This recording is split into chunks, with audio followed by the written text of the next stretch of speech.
Salut, je suis Manon, coach intuitif en développement personnel et bienvenue dans le podcast Luminescence, le podcast qui t'aide à révéler ta lumière au monde, à te développer, à te dévoiler, à prendre confiance en toi ainsi qu'à retrouver équilibre et authenticité.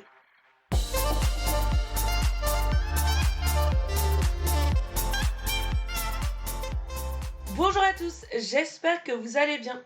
On se retrouve aujourd'hui dans un nouvel épisode pour parler d'énergie, plus particulièrement d'énergie féminine, d'énergie yin. Déjà, on va essayer de comprendre qu'est-ce que c'est l'énergie. Et avant tout, on va définir ce que n'est pas l'énergie féminine. L'énergie féminine, tout d'abord, ce n'est absolument pas la même chose que le genre tel qu'il est défini par la société. Je pense que les gens éventuellement s'en inspirent fortement, mais en fait ce n'est qu'une très mauvaise interprétation des énergies et des polarités, et celles-ci ont été du coup détournées à mauvais escient dans l'unique but d'affirmer une théorie patriarcale et une théorie du genre qui vient considérer comme soumises, émotives et faibles les femmes. Or, la vérité est tout autre. Les énergies n'ont absolument rien à voir avec le sexe ou le genre. D'ailleurs, nous sommes tous investis d'énergie féminine. Seulement, certaines personnes, et ça c'est seulement une théorie personnelle, c'est pas forcément véridique, ça reste à prouver, naissent avec une personnalité à prédominance féminine ou masculine. Et quand je dis ça, je ne veux pas dire que ça ne concerne que les femmes ou que les hommes. De nombreux hommes naissent avec une telle prédominance féminine, cependant, les injonctions de la société leur font vivre une grande souffrance car nous sommes dans une société qui brille l'énergie féminine et valorise fortement tout ce qui est énergie masculine et encore plus chez les hommes. Je préfère d'ailleurs parler d'énergie yin car, à mon sens, c'est tout de même beaucoup plus juste et ça va éviter de faire des confusions avec le genre qu'en parlant d'énergie féminine et d'énergie masculine. Enfin, l'énergie féminine n'a rien à voir pour moi avec le féminin sacré. J'ai envie de m'arracher les cheveux quand je vois plein de personnes dans le domaine de la spiritualité faire l'amalgame entre féminin sacré et énergie féminine parce que pour moi, ce n'est absolument pas la même chose. C'est vraiment quelque chose de distinct. L'équilibrage de son énergie féminine va être essentiel dans la recherche de son féminin sacré, ça c'est certain. Mais le féminin sacré, c'est plus une question d'incarnation et ça ne concerne que les femmes pour le coup. Et les hommes vont aller, eux, chercher leur masculin sacré. Je suis actuellement en exploration de mon propre féminin sacré, donc je vous en parlerai plus tard dans un podcast quand mes réflexions à ce sujet seront plus abouties. Parce que là, je vous dis quelques idées, mais j'ai toute une réflexion quand même à aboutir, des choses à rechercher, ne serait-ce que pour moi-même. Donc voilà. Donc, maintenant qu'on sait ce que n'est pas l'énergie yin, voyons ce que c'est finalement. L'énergie yin, c'est avant tout symbolisé par la nuit, la lune, l'intériorité et l'introspection. L'énergie yin, c'est la douceur, l'amour inconditionnel, l'écoute de soi et de son rythme naturel, la créativité, la spiritualité, l'intuition. Cette énergie est liée à l'émotionnel, à la vulnérabilité et à la sensibilité. Vous comprenez sûrement comment cette énergie a pu être facilement détournée par la construction patriarcale de notre société afin de considérer les femmes comme faibles. Mais rappelons avant tout que la vulnérabilité et la sensibilité n'est certainement pas signe de faiblesse, car celui ou celle qui est capable d'être à l'écoute de ses émotions et de se montrer vulnérable fait preuve d'un plus grand courage que celui ou celle qui inhibe cette part de lui, elle, pour se conformer à ce que la société attend de lui ou d'elle. Comme je le disais plus haut, je pense sincèrement que nous sommes tous nés avec une prédominance énergétique naturelle, yin ou yang.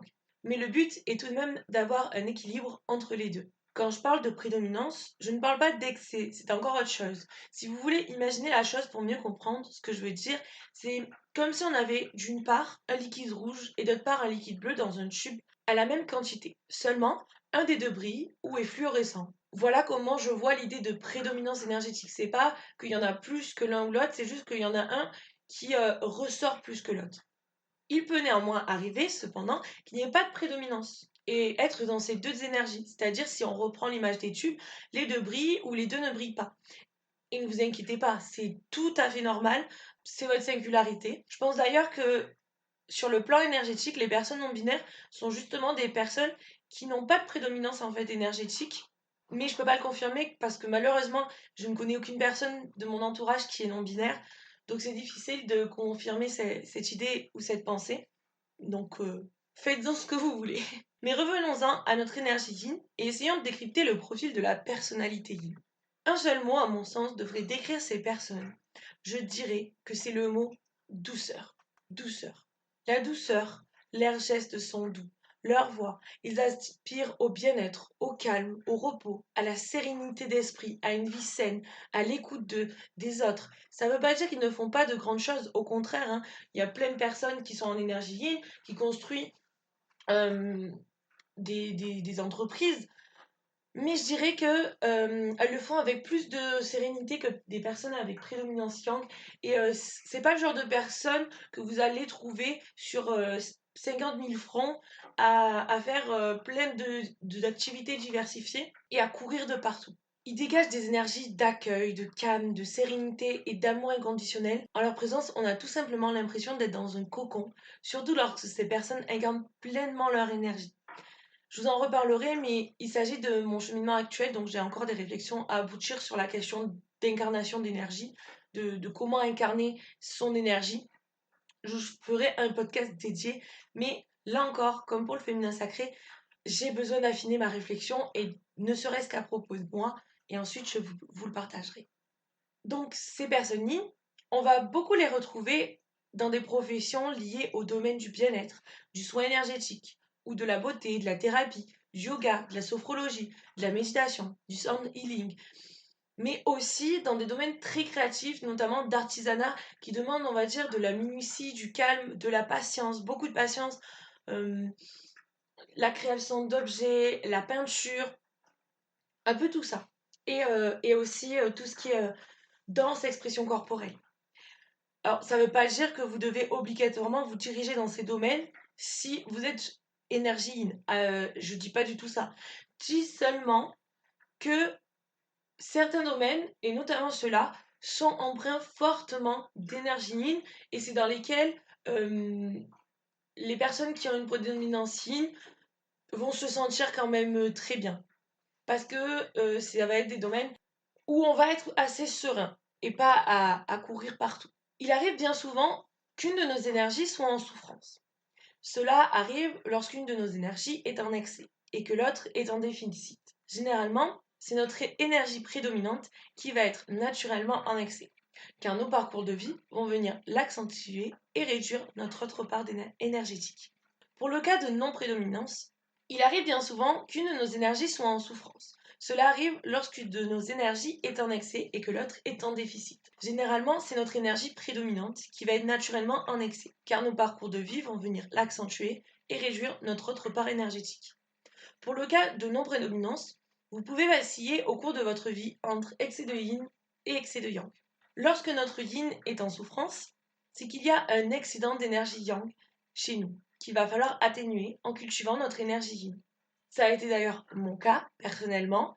J'ai dû travailler et développer mon énergie yin pour calmer mon énergie yang. Et il faut avouer que c'est un cas de figure plutôt commun dans notre société, je pense, et plus répandu, car on adopte naturellement dans notre société un comportement yang, car cette dernière dévalorise tout ce qui fait référence à l'énergie yin et valorise fortement au contraire l'énergie yang, comme je vous le disais plus haut.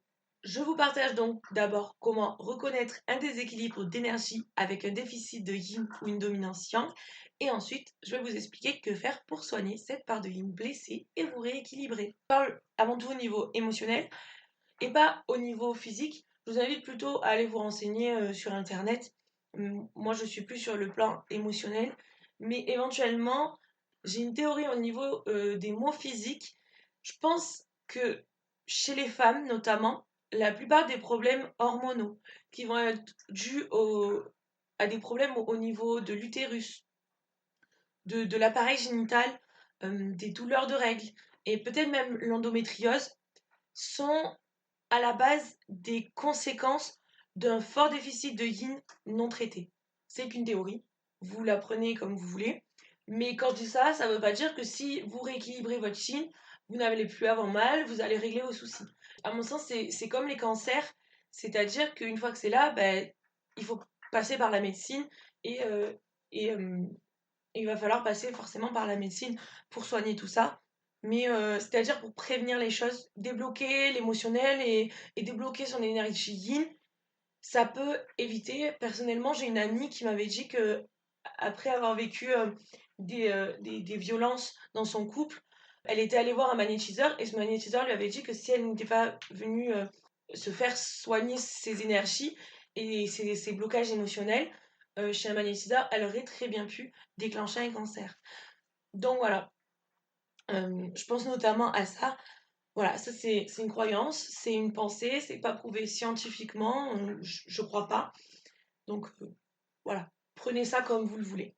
Donc, lorsque on a un déficit de yin, on a un comportement trop dans les extrêmes, surtout d'action à l'extrême. Parfois des actions vides de sens.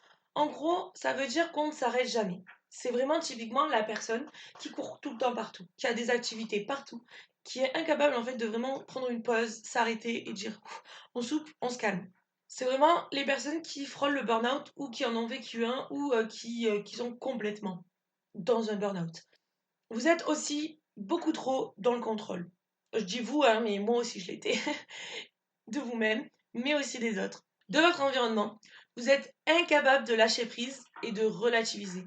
Le lâcher prise, jusqu'au moment où on a un déclic, quand on est en déficit de yin, ça nous paraît une chose juste insupportable. Parce que les gens nous disent lâche prise, sauf qu'on ne sait pas lâcher prise et on ne comprend pas ce que ça veut dire lâcher prise.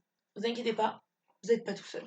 Vous êtes déconnecté de vous-même, de vos ressentis, et surtout, vous n'exprimez rien. Vous ne respectez pas vos besoins, vous ne respectez pas vos émotions, vous ne les exprimez pas, et vous êtes beaucoup trop dans le mental et dans la matière. Mais pas de souci, parce que ça soigne un déficit d'énergie yin. Ça se soigne au niveau émotionnel. Ça va passer d'abord par apprendre à s'écouter, à exprimer ses émotions et ses besoins. Et pour ça, si c'est déjà trop difficile pour vous de l'exprimer directement à des personnes, n'hésitez pas à tenir un journal, à faire du journaling. Ça peut vraiment vous aider. Apprendre à lâcher prise. Là, ça c'est sûr, on n'a pas le choix. Prendre du recul sur les événements. Ça c'est une chose que quand on est en déficit de yin, c'est très difficile, mais ça s'apprend. Et pour apprendre à lâcher prise, mais vous inquiétez pas, je vous ferai un bon podcast sur le lâcher prise, je vous expliquerai tout ce que je peux à ce sujet, ne vous faites pas de soucis. Vous allez devoir aussi ralentir le rythme, faire les choses avec plus de conscience, se recentrer sur le moment présent, déléguer peut-être aussi, et prenez un temps dans votre journée pour faire des activités uniquement pour vous et votre bien-être. Pourquoi pas instaurer une Miracle Morning ou une Miracle Morning de l'après-midi, comme je vous disais. N'hésitez pas pour ça d'aller voir mon premier podcast sur prendre son temps. N'hésitez pas à faire des activités dites d'énergie yin, empreintes d'énergie yin. Faire une thérapie, ce serait intéressant d'aller introspecter sur vous-même. Faites-vous masser, faites-vous faire les ongles, un soin du visage, faites-vous une journée bien-être dans un spa, une séance de méditation, de sophrologie. Faites quotidiennement de la méditation, peu importe laquelle. Faites du yoga et privilégiez surtout le yin yoga et le yoga nidra. Adoptez une alimentation équilibrée, prenez soin de votre corps et de votre santé. N'hésitez pas à vous essayer à la danse contemporaine, au modern jazz, mais aussi à la danse extatique ou tout autre mode d'expression corporelle qui développera votre écoute. Essayez-vous aux activités intuitives comme la peinture ou l'aquarelle intuitive, la musique intuitive, le tarot et les oracles, bref, tout ce qui favorisera le développement de votre intériorité et de votre intuition. Enfin, si vous êtes un peu plus spirituel, n'hésitez pas à vous connecter aux énergies de la lune, à faire des demandes lors des nouvelles et des pleines lunes en faisant des petits rituels de lune. Ça aussi, ça viendra amplifier votre énergie yin parce que ça va vous demander une connexion à la lune qui est empreinte d'énergie yin et aussi à vous-même en faisant des demandes, etc. N'abandonnez pas tout de même vos habitudes yang qui sont saines pour vous car elles sont nécessaires tout de même à votre équilibre. Cet épisode est maintenant terminé. J'espère qu'il vous a plu, qu'il vous a aidé ou qu'il vous a appris des choses. Cet épisode est assez spirituel, mais il y a quand même des choses qui restent un peu dans le concret, notamment au niveau des conseils. Donc, si vous êtes sensible aux énergies, j'espère qu'il vous aura aidé. Sinon, bah, tant pis, j'espère que vous aurez passé un bon moment et que ça vous aura donné des pistes de réflexion sur les énergies. Je vous invite fortement à vous abonner au podcast et à suivre les prochains podcasts parce qu'on va rester sur le thème des énergies.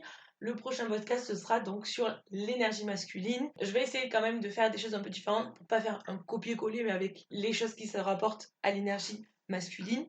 Mais vous verrez ça la semaine prochaine. N'hésitez pas à partager le podcast, à aimer, laisser un commentaire sur votre plateforme et à me suivre sur mes réseaux, sur Instagram et Facebook @manon-lining. Je vous souhaite une bonne journée. Ne cessez jamais de briller. Prenez soin de vous et à la prochaine.